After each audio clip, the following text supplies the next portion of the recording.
Bonjour à tous et bienvenue à ce tutoriel concernant le projet avec ArtRage portant sur les grottes préhistoriques.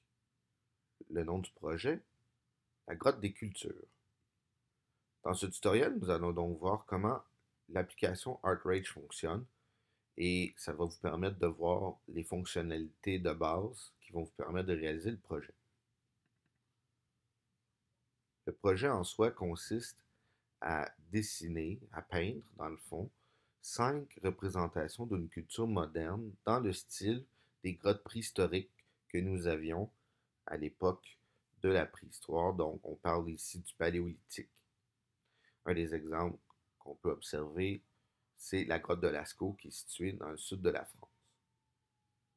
Donc, pour, dans le fond, bien représenter la culture choisie, nous devons, comme je disais, produire 5 peintures qui vont, dans le fond, élaborer des éléments, des caractéristiques de cette culture-là. Je donne un exemple très concret. Par exemple, si vous avez choisi la France, vous allez devoir, dans une des peintures, faire le drapeau de la France et par la suite, vous allez devoir reproduire une peinture qui représente un élément de son architecture, un élément de sa culture, un élément des mets culinaires et un élément au niveau sportif, donc le sport le plus populaire du pays, par exemple. Pour la France, évidemment, un élément architectural serait la Tour Eiffel, qui serait un très bon exemple d'élément architectural provenant de la France. Au niveau culturel, il y a plusieurs éléments qu'on pourrait choisir. Mais, par exemple, si moi j'avais à le faire, je pourrais prendre, par exemple, oh, ça pourrait être, mettons, un projecteur de cinéma pour parler du cinéma français. Ça peut être aussi un béret, qui est quelque chose de très culturellement typique qu'on associe souvent à la France. Au niveau culinaire, on peut présenter du vin, une baguette, par exemple, de pain, qui est aussi très synonyme de la France. Et au niveau du sport, évidemment, le sport le plus populaire, c'est le soccer, le football international. Mais j'aurais pu représenter aussi, par exemple, le tennis ou le sport automobile comme la F1, qui sont aussi des sports très connus et très populaires en France. Donc, ça, ce serait mes exemples. Et c'est à faire en équipe de poste, donc de 2 ou 3 personnes. À ce moment-là, c'est à vous de déterminer qui fait quoi à travers le temps. Évidemment, ça implique une petite recherche et j'essaye le plus possible qu'il y ait seulement une équipe qui ait euh, un pays, une culture de choisi par groupe. Maintenant, si nous allons au niveau de ArtRage, donc évidemment, ArtRage, on va retrouver ça dans les applications quand on va dans Aller. Et lorsque nous arrivons dans ArtRage, eh bien, en ouvrant le programme, on voit ici que ça ouvre. À gauche, on a les outils, à droite, les couleurs. Et donc, pour débuter un projet, comme nous faisons une grotte préhistorique, je vous demande d'aller dans Files, Fichier, et importer une photo, Import Photo. Et donc, l'idée ici, c'est d'aller chercher le fond de la grotte qui va être utilisé sur toutes vos 5 peintures. Donc, on fait ouvrir et voilà, on a notre fond de grotte qui va être commun à tout le monde. Et maintenant, on peut aller explorer. Mais, première chose, regardez qu'est-ce que ça fait lorsque je viens de peindre. Il faut absolument créer un nouveau calque. Comme vous avez utilisé, on appelle ici ça un layer, une couche dans ArtRage. Et comme vous pouvez voir, on a donc 2 couches, 2 calques. C'est vraiment similaire à votre utilisation de GIMP. Regardez ce que ça fait maintenant. C'est qu'en créant un autre layer, on crée un calque qui fait en sorte que nous avons vraiment 2 surfaces de travail distinctes, indépendantes. Donc, ça ne fait pas mélanger toutes les couleurs du fond avec. Et comme vous pouvez constater, là, je suis avec des brosses de peinture et je peux travailler sur la pression. Le thinner, c'est pour éclaircir la couleur. Donc, si on enlève, ça devient plus opaque, plus foncé.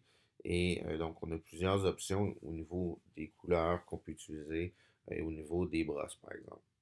Et donc, on explore ici les couleurs. Donc, moi, dans l'exemple que j'ai choisi, Euh, Vous allez voir, là, je vais avoir besoin du verre plus tard, mais ce que je vous présente maintenant, c'est les différents types d'outils. Et comme vous pouvez voir, je peux modifier en bas à gauche complètement la grosseur euh, de mon pinceau. J'ai plusieurs outils comme ça qui vont produire différents aspects. Donc, ça, c'est un crayon, d'un pinceau. On a aussi une efface qui peut être utilisée. Et donc, je vous conseille fortement d'explorer les différentes couleurs utilisées. On peut toujours faire annuler hein, avec l'édition Undo.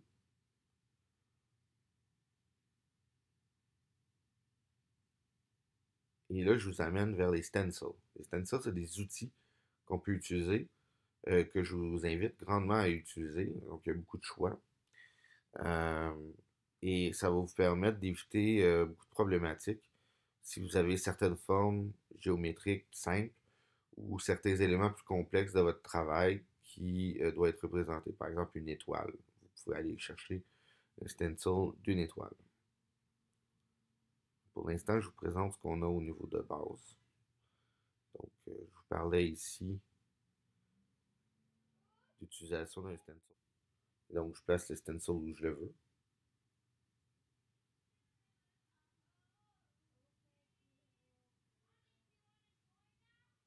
Et donc, je choisis une couleur.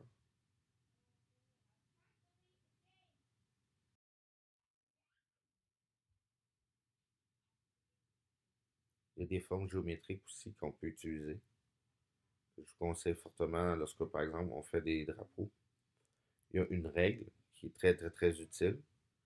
Donc, on déplace la règle où on veut. On peut l'allonger, la rapetisser. Et aussi, on peut évidemment changer son axe. La mettre à la verticale, à la horizontale.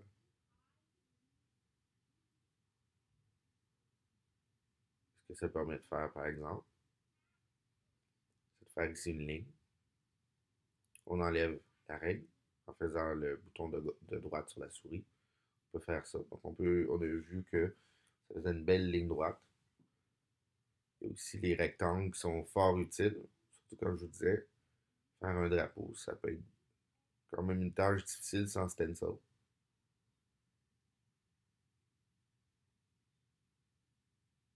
Donc par exemple, je prends les rectangles comme ça ici. Là aussi, je peux les modifier au niveau de leur grosseur.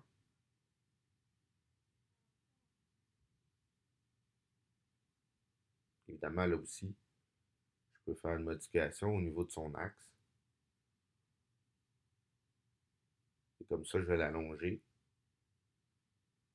Et ça va me permettre de faire des bandes du pays, du drapeau du pays que je veux et que j'ai choisi. Donc là, je prends un outil approprié pour que ce soit très foncé aussi. J'enlève le thinner et j'applique la couleur. Comme c'est un logiciel de peinture, c'est comme la vraie peinture.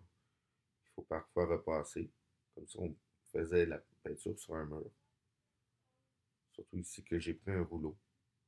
Ça fait une plus grande surface. Je peux augmenter évidemment sa densité et la surface. Donc là, j'ai choisi un autre outil pour appliquer la peinture.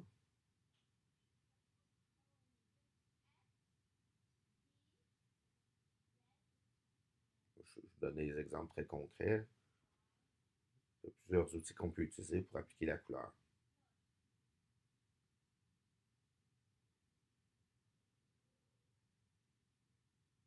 Lorsqu'on a terminé,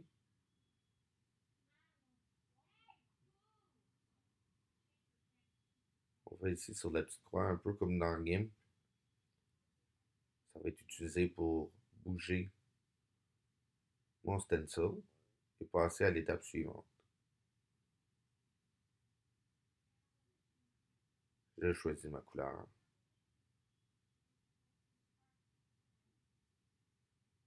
Et je vais peindre la surface désirée.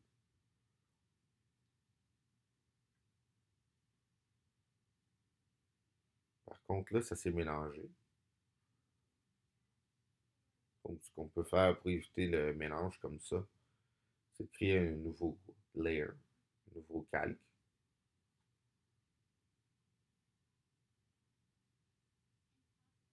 Et donc, ça permet de créer une couche distincte. On voit ici que je suis rendu à 3 épaisseurs, 3 calques, 3 layers. Et donc, en appliquant mon blanc, on voit que cette fois-là, ça ne vient pas se mélanger avec le vert.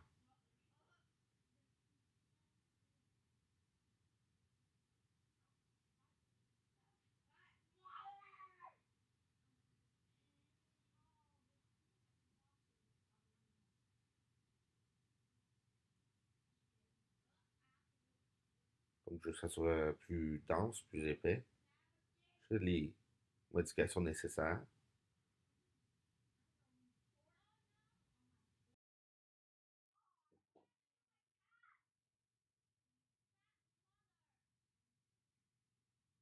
Donc, je vais ajouter un autre calque, un autre layer, pour passer à l'étape suivante. Je m'assure de placer mon stencil au bon endroit.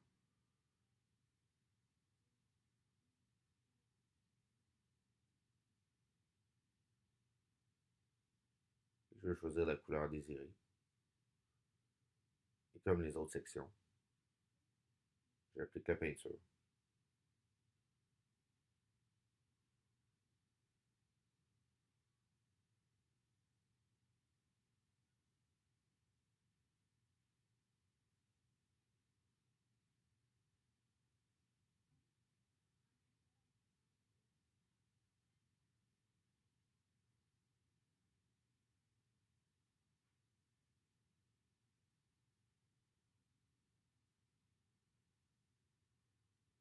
Et donc, lorsque c'est terminé, j'enlève le stencil. Je vois le résultat. D'ailleurs, avec le bouton de droite, je peux enlever Hide Stencil ou Remove, l'enlever complètement. Et voilà, j'ai le drapeau de l'Italie. Maintenant, comment sauvegarder le projet? Eh bien, si on n'a pas terminé, c'est enregistré sous. Ça va nous garder le format Artrage qui est PRG. Et on choisit évidemment où on veut l'envoyer. Et on voit ici que c'est vraiment en format Artrage. Ça, c'est quand on n'a pas terminé un projet, un peu comme GIMP.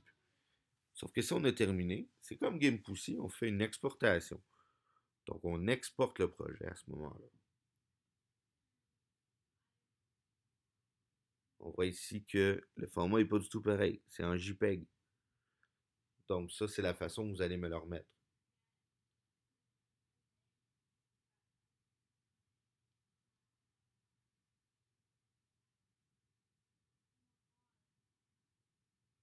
Et on peut passer donc à l'étape suivante. Pas besoin de sauvegarder. Je l'ai exporté.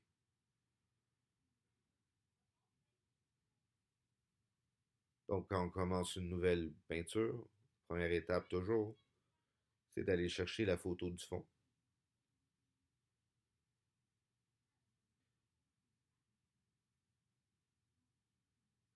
Là, ce que je vais vous montrer dans le fond, c'est comment créer un stencil pour un élément. Vous avez le droit de l'utiliser une fois ce truc-là. Là, dans le fond, c'est que comme je suis en Italie, je veux reproduire un élément d'architecture qui est typique de l'Italie. Et donc, j'ai choisi la tour de Pise. Ce que je fais donc, c'est que je trouve une photo convenable, du moins qui me convient, le plus possible en format JPEG, que ce soit convertissable, que ce soit possible de le convertir. Ça donne une image dans les stencils.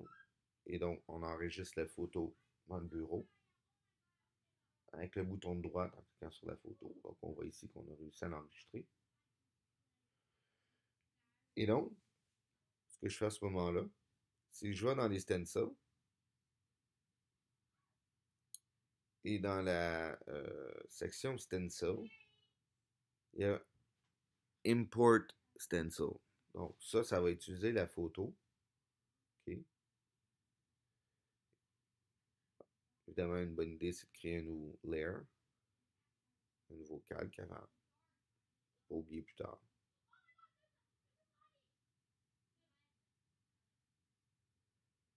Et donc, je vais chercher la photo que j'avais choisie de la tour de Pise.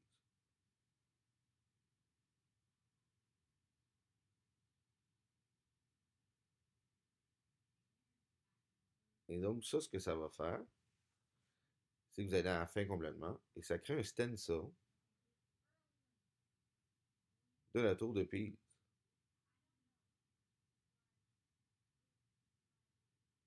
Ça, comme je vous disais, je vous le permets de l'utiliser une fois pour des éléments plus complexes. Regardez ce que ça permet de faire. Donc là, j'ai choisi du blanc. Je fais le plus attention possible, le plus précis possible. C'est pas toujours évident non plus. Moi, j'ai dû recommencer comme vous pouvez voir. Il suffit de choisir le bon outil pour le faire aussi.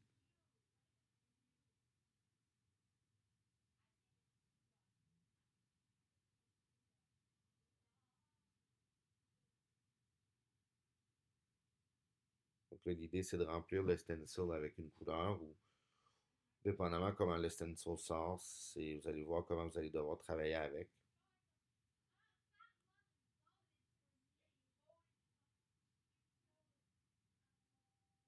Et vous voyez qu'est-ce que ça fait dans le fond. C'est que le stencil vous permet de créer l'élément comme l'élément d'architecture, par exemple, de façon plus précise. Parce qu'il faut admettre que certaines choses, surtout dans les éléments architecturaux, sont difficiles à reproduire.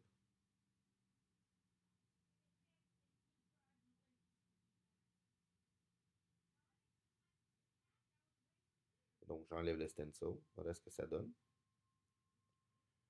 Je peux évidemment un petit peu plus compléter pour vraiment faire ressortir les éléments un petit peu plus.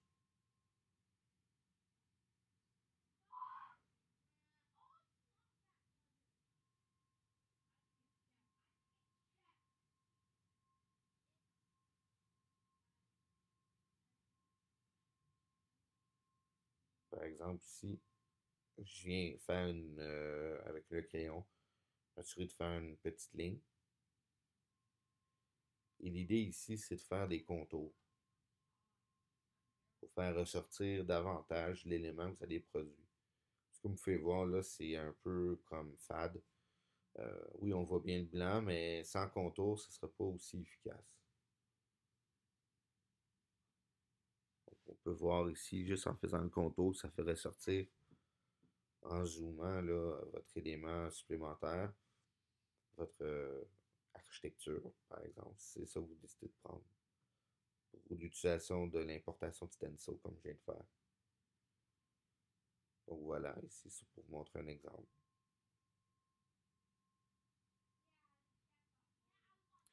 Une fois que vous avez terminé, bien sûr, vous exportez votre projet. Toujours une bonne idée de regarder aussi qu'est-ce que vous pouvez rajouter à votre création. Donc ici, je trouve ça un petit peu vide. Donc, il suffit ici de rajouter du verre dans le bas pour créer le sol.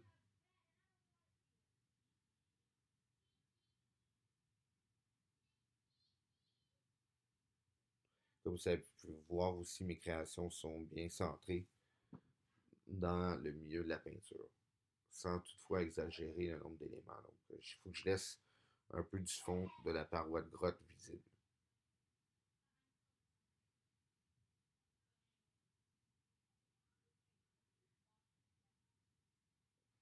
Donc, vous avez 5 de ces peintures-là à effectuer pour votre projet et vous allez bénéficier d'environ 5 cours pour effectuer celui-ci.